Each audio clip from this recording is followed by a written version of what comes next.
problema de Deus para Jonas. E quando ele aparece assim, o Jonas está vendo o caráter pernicioso da manutenção dos dualismos metafísicos em geral. Eu diria o seguinte, assim, um novo livro meu que vai ser esse ano, é sobre politeísmo, por sinal. Engraçado, não se tem o Hans Jonas, uma burrice minha, mas porque o Hans Jonas disse que é preferível escolher a ideia de unicidade de Deus por outros motivos.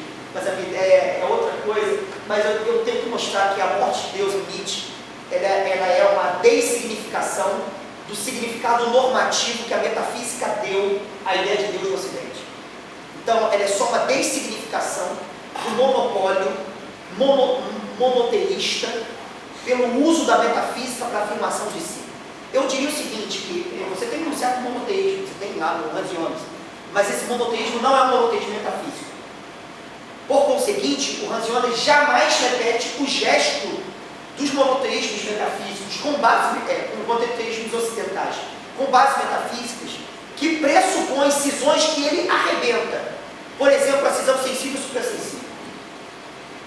Em vários textos, quando o Hans Jonas menciona o problema de Deus, ele arrebenta essa hierarquização. Então, isso significa que ele não quer dizer que não existe ideia de transcendência. Não sei se nem foi ter tempo para falar aqui. Ele tem ideia de transcendência, muito claro e pensado à luz de uma certa experiência cabalística judaica e ética do judaísmo. Mas, cara, não é transcendência física. A mesma coisa se você for ler os livros, por exemplo, do Levinas. Levinas, em vários contextos, ele fala da necessidade de você pensar Deus à luz da ideia de transcendência, sendo que a transcendência não preserva a dicotomia sensível e suprassensível. Então, é assim, o pensamento judaico contemporâneo ele tem essa tentativa mesmo. No meu livro eu uso uma expressão do Nietzsche, que é monotonoteísmo. Ou seja, cara, essa expressão nietzschiana é genial. Eu diria assim, porque Deus morreu, o monotonoteísmo da metafísica ocidental não tem mais lugar. Eu diria que a compreensão ionasiana de Deus pressupõe a crítica radical ao monoteísmo metafísico ocidental. E é daqui que eu vou partir. Porque tem que ter um lugar para resolver as aporias dos sistemas binários ocidentais, que desvinculam a possibilidade, segundo o Jonas, de você experimentar a plenitude da sua ipseidade numa integração plena com a totalidade do mundo. Tem que haver, cara, uma possibilidade de você repensar o divino, a divindade, por meio dos impasses do horizonte gnóstico de compreensão da relação entre eu, mundo e Deus.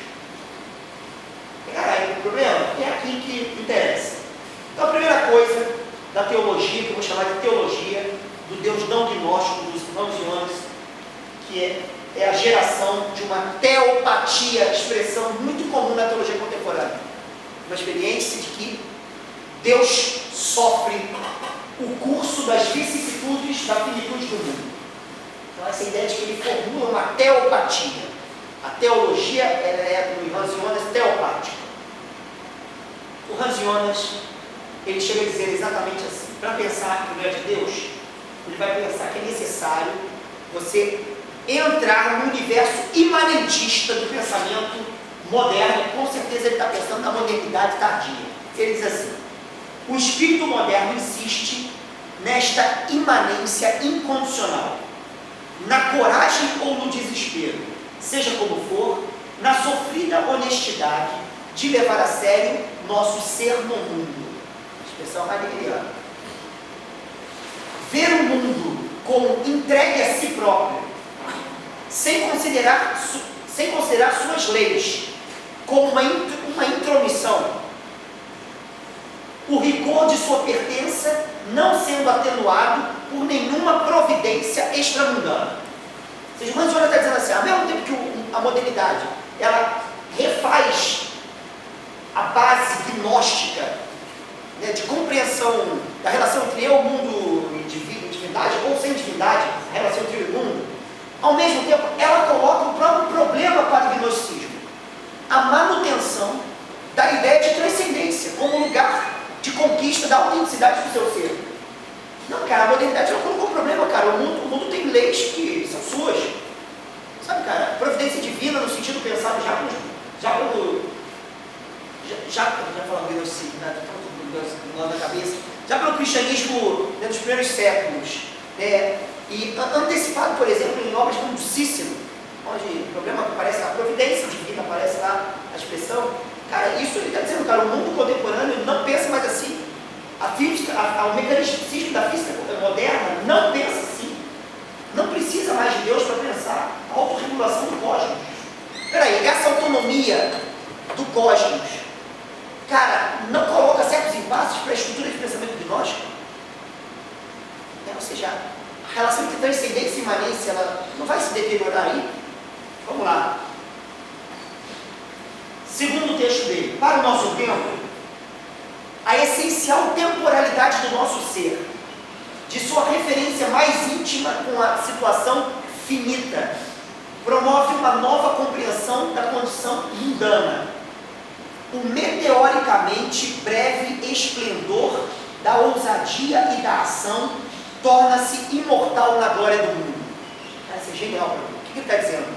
Cara, chega um momento da modernidade que você fala assim, cara, o homem tem que lidar com o mundo que é o seu, e consigo no mundo que é o seu. E aí, cara? E aí que esse homem é um homem que age sobre si, sobre o mundo. Ele age no mundo sobre si e sobre o mundo no qual ele está. Cara, essa glória dele não só vislumbrar a autonomia das leis que regulam o curso do mundo, mas que ele, algo nele, que é a sua liberdade, faz com que ele tenha que agir no mundo para ser quem ele é. Essa ideia de um princípio ativo, endógeno ao homem. Está dizendo, cara, isso rouba do homem essas explicações extramundanas para explicar causalmente o ser que é o seu, e a liberdade que é a sua, e a automanutenção do mundo no qual ele é quem ele é. E Jonas ele está partindo disso.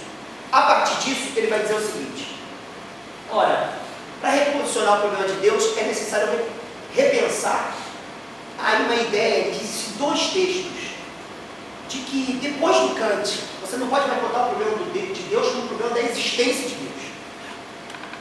Ele não diz da forma que eu vou dizer, mas eu acho que eu tenho certeza que ele concordaria.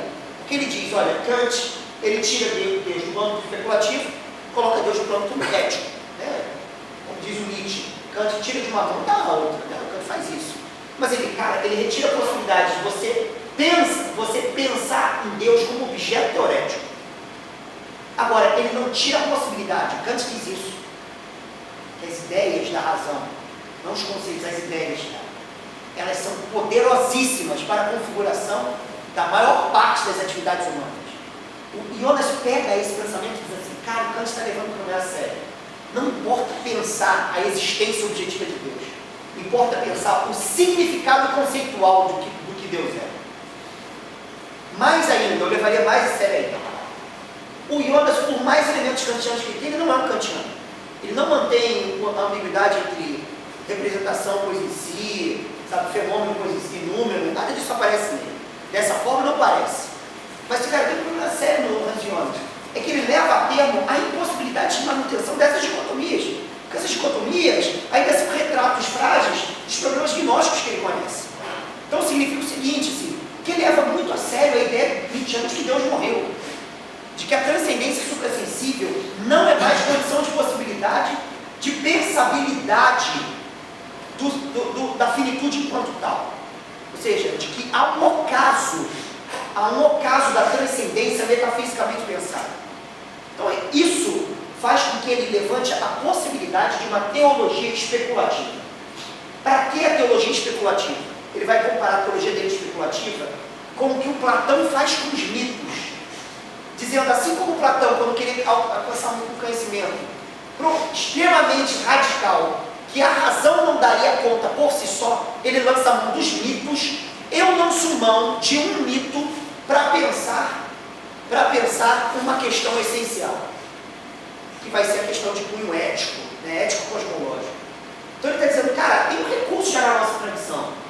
Tá bem? Porra, todo pré-socratismo, cara, esse negócio de logos versus mitos, isso é idiotice. Aonde? Que é por conta. Poema de Parmênides, sabe? Como é que começa o poema de Parmênides, sabe? Platão, que é a coisa mais cheia de mitos que Platão, sabe? A gente pensa que esses caras são assim, não, um mito, vou dar um tiro na cara desse cara, sabe? Pelo contrário, cara, o mito é um lugar onde O nulo chega plenamente a quem ele é, cara. Ou seja, em Platão, cara, as alegorias elas são um recurso extremamente necessário. Senão o pensamento não consegue formular conceitos à luz daquilo que a expressão clássica de Platão é pequena, tem sucias para além do ser, cara. Tem algo para além do ser, cara. Você tem que dar conta pelo pensamento, mas que não é abarcado só pelo pensamento. Mas o Jonas está usando isso. E ele vai dizer exatamente no texto, né, em 1984, quando ele recebe um prêmio na Alemanha, ele faz um discurso de recepção da posse do prêmio, que é o conceito de Deus depois de Auschwitz. Ele diz assim: trata-se de uma conjectura figurada, mas verossímil, que Platão admitia para a esfera mais além do cognoscível.